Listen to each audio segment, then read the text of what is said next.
What's up everybody, my name is Darren and welcome to Inner World Mastery.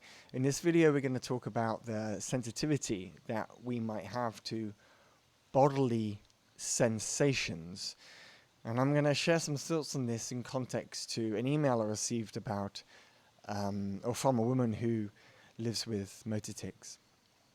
But ultimately, I would say that anybody who's living with things like ADHD or OCD is somewhat sensitive to this body. They're not connected to the body. They're not happily resting inside their body. And so we do all these things that distract us. And so what role does the sensitivity to our body play in our journey of healing or transcending our labels that we've put on ourselves or the doctors have put on us? So I'm going to read out a little bit of this email to you, and I'm going to share some commentary. I'd like to share something with you. Recently, a friend attempted to administrate a transfusion at my home, and unfortunately, things didn't go as planned. As a result, I ended up with some bruising and discomfort in my hands for days. My attention was then fixated on the discomfort on the hand, in a specific area. And because the attention was on the area, she's then making movements in this part of the body. This situation reminded me of a previous experience when I had surgery on my glands, and during that time my focus was entirely on that surgical site. This reoccurring pattern of hyper-attentiveness to bodily sensations seems to be a common occurrence for me, leaving little time for other tics or distractions. Isn't this interesting? I love the language of this. Because it's bringing into our awareness that, oh, hold on, there's some uncomfortableness of the body, and I hyper-focus on it. And who's hyper-focusing on it?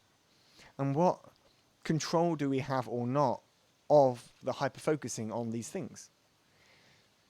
Is it possible not to be hyper-focusing on these sensations?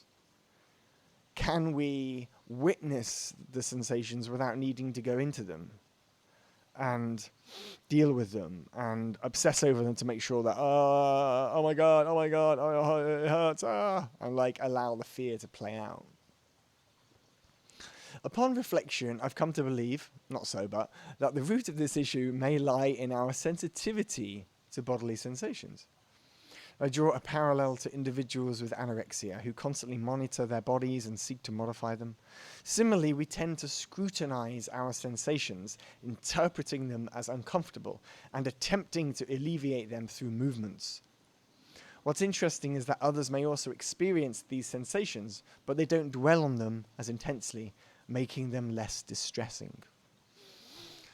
I mean, comparing our inner world to another person's inner world is near impossible because, if you look at the world out there, we have a infinite number, 8.1 billion number of different experiences going on inside. We can't possibly compare what's happening inside of us.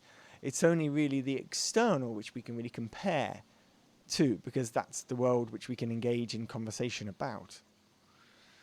Unless we're talking about the energy world, and the energy world is more of a being in the moment and allowing and feeling and tuning and seeing. But I'm digressing a little bit, so let's get back. What's interesting that others may also experience these sensations, but they don't dwell on them. But there is the commentary here about dwelling, right? Do we dwell on a part of our body or an emotion, which then creates the tic afterwards? I mean, dwelling doesn't mean that the body has to move. People dwell on things and they have a very calm body. So dwelling itself isn't the problem. I would propose that it's our judgment of the sensation we've experienced.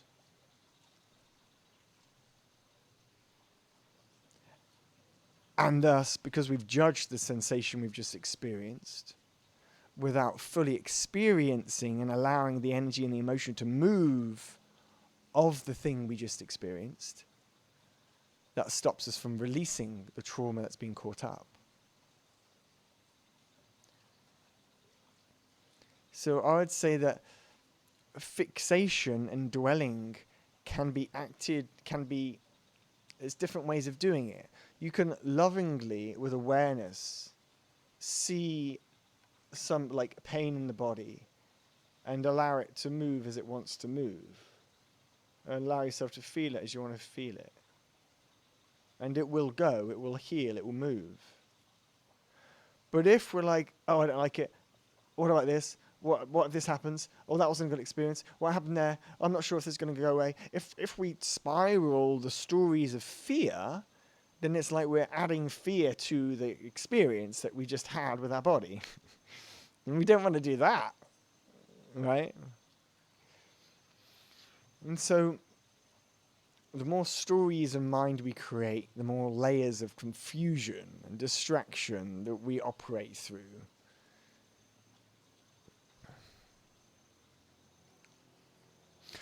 The heightened focus on bodily sensations is a shared aspect of those with tic disorders. Although there may be some variations, when I raise my eyebrow and experience a sensation deep within, I tend to worry that there's an underlying issue even though it's likely not the case. See, I would highlight here that the heightened focus on bodily sensations is a shared aspect. Now, there's a difference between worrying about the body and focusing on the body. We can be aware of the body and what's going on without judging it and worrying and being stressed and panicking and playing fearful stories about what we're experiencing in, through, of, as the body. So I think that's a really important distinction to make. I realize that I might be creating a problem where there isn't one. So she sees this. Today, as with my bruised hand, the same principle applies. There may not be an energetic imbalance or underlying core issue causing the tic. It's predominantly my attention that transforms a normal sensation in my hand into a tic or an urge. Yeah, your attention is energy, right? There may not be an energetic imbalance, but your attention is the energy that's creating the imbalance if you're judging your own body without witnessing it, just in loving awareness. So it is possible to be with pain without judging pain. But as soon as you start bringing in the judgment of the pain, then you're adding an imbalance of the energy to the situation, which then might or might not, depending on the person, have ramifications. In this situation, we're talking about the body moving or ticking or being like distracted and wanting to do stuff because it can't be just with the presence there in the body of the sensation. Until my hand fully heals, I find myself dealing with this newly born tic, a sensation I hadn't experienced in this area before. It's as though I'm an observer witnessing the development of this tic in my hand. The issue doesn't lie in having a bruised hand, as most people encounter such situations at some point in their lives. The real concern is my tendency to develop new tics stemming from the sensations underlying the bruised hand. And I will continue in this pattern until I cultivate a healthy attitude towards these sensations. Spot on. I love that sentence. And I totally agree. Like, I will continue in this pattern until I cultivate a healthy attitude towards the sensations. Oh my God, if I could wrap up basically like, yeah, it's so well said. And I will continue in this pattern until I cultivate. It takes time, it takes work, it takes practice, cultivate. It doesn't happen overnight, it's not a switch. It's a cultivation. It's a change in behavior and attitude. It's a moving through and looking after and caring for. It's a churning of the what was to something that what will be. That's cultivation. I love that use of language. It is like that in our inner world. We need to cultivate our inner fields of thoughts. Until I cultivate a healthier attitude towards these sensations. So by saying this sentence, she's identifying that there can be a healthier, versus where she's at, attitude towards her own body, towards the experience that her own body is gifting her, through the sensations that her body is gifting her.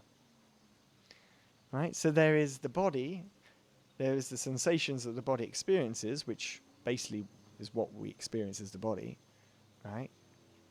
And then there is our seeing, our judgment, our witnessing, our mind's interpretation of it, right? So sometimes I ponder that having amnesia might free me from these tics. It's as if I have these tics because I remember them. If the concept of tics were absent from my mind, I might not engage in these behaviors.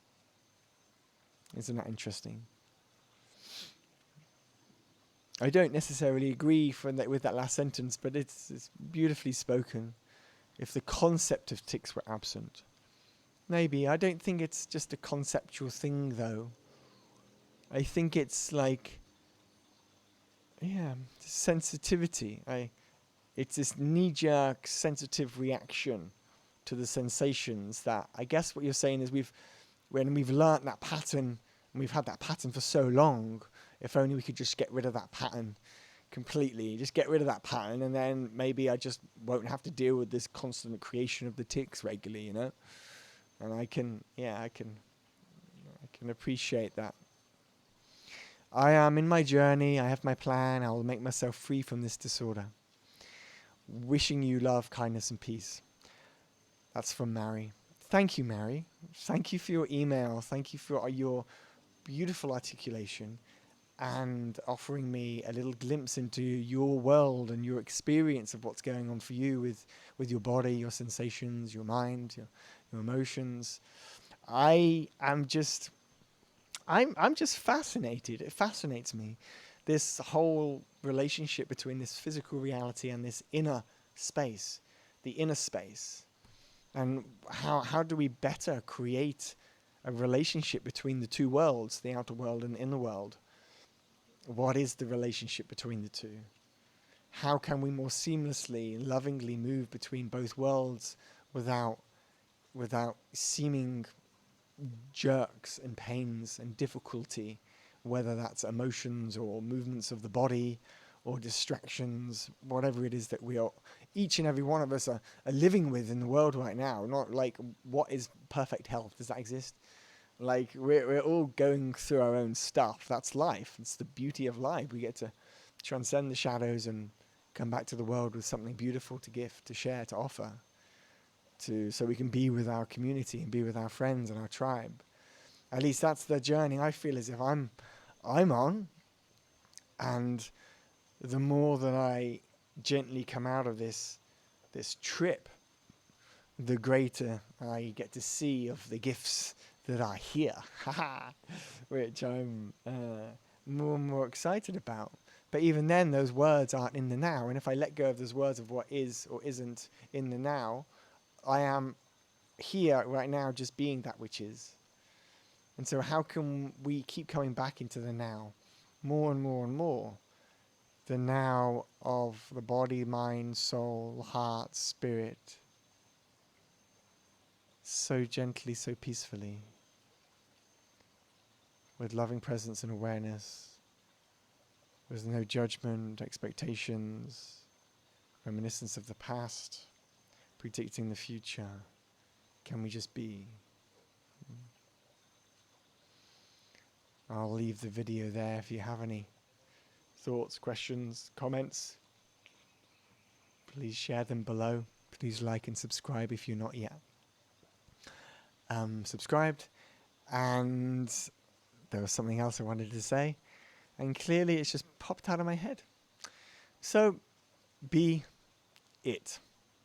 With love to you from Bali. I'll post another video soon. Peace out.